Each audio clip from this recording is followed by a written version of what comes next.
District team state నుంచి DBT payment tracker Google sheet share చేయడం జరిగింది.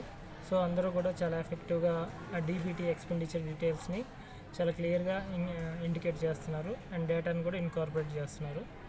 అయితే పీపీఎల్ జనరేట్ చేసిన అమౌంట్ ఏవైతే ఉన్నాయో అది త్రూ పిఎఫ్ఎంఎస్ ద్వారా ఆ డేటా మ్యాచ్ అవ్వాలి. సో అందరూ పీపీఎల్ జనరేట్ చేస్తున్నారు, అమౌంట్ ఏదైతే పీపీఎల్ జనరేట్ చేశారో ఆ అమౌంట్ని గూగుల్ షీట్లో అప్లోడ్ చేస్తున్నారు. సేమ్ అదేవిధంగా ఆ డీటెయిల్స్ దీనికి మ్యాచ్ అవుతుందో లేదో కూడా ఒకసారి ఎన్షూర్ చేసుకోండి. సో మీరు ఒకసారి డిఏ లాగిన్తో మీ డిస్ట్రిక్ట్ యొక్క డిఏ లాగిన్తో మీరు పిఎఫ్ఎంఎస్ లాగిన్ అవ్వండి. లాగిన్ అయ్యాక ఈ పేమెంట్ అనే ఆప్షన్ని సెలెక్ట్ చేసుకోండి, లెఫ్ట్లో ఉన్న ఈ పేమెంట్ ఆప్షన్ని. తర్వాత డ్రాప్ డౌన్లో పేమెంట్ స్టేటస్ అనే ఆప్షన్ మనం సెలెక్ట్ చేయాలి. సెలెక్ట్ చేశాక మనకి ఇట్లా మెనూ బార్ ఇట్లా ఓపెన్ అవుతుంది.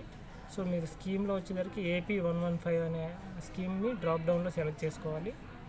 తర్వాత మీరు ఎన్పీవై అయితే కనుక ఎన్పీవై, లేదా ప్రైవేట్ ప్రాక్టీషనర్ ఇన్సెంటివ్ అయితే నోటిఫికేషన్ ఫర్ అవుట్కమ్స్ అనే ఒక ఆప్షన్ ఉంటుంది కదా, అది సెలెక్ట్ చేసుకోండి.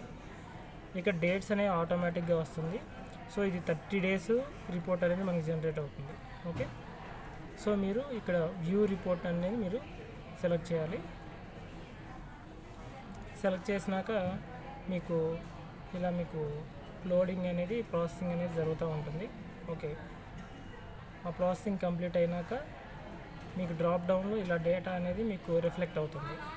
సో మనకి ఏ డేట్న పీపీఎల్ జనరేట్ చేసాం, ఎంతమంది బెనిఫిషరీస్కి బెనిఫిట్స్కి మనం పీపీఎల్ జనరేట్ చేసాం, బ్యాచ్ ఐడిది మొత్తం ఓల్డ్ డీటెయిల్స్ వస్తుంది.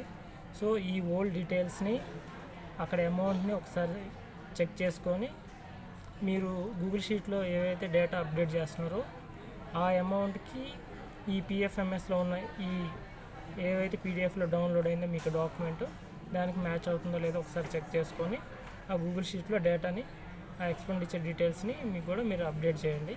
ఓకే, థ్యాంక్ యూ అండి, థ్యాంక్ యూ ఆల్ ఆఫ్.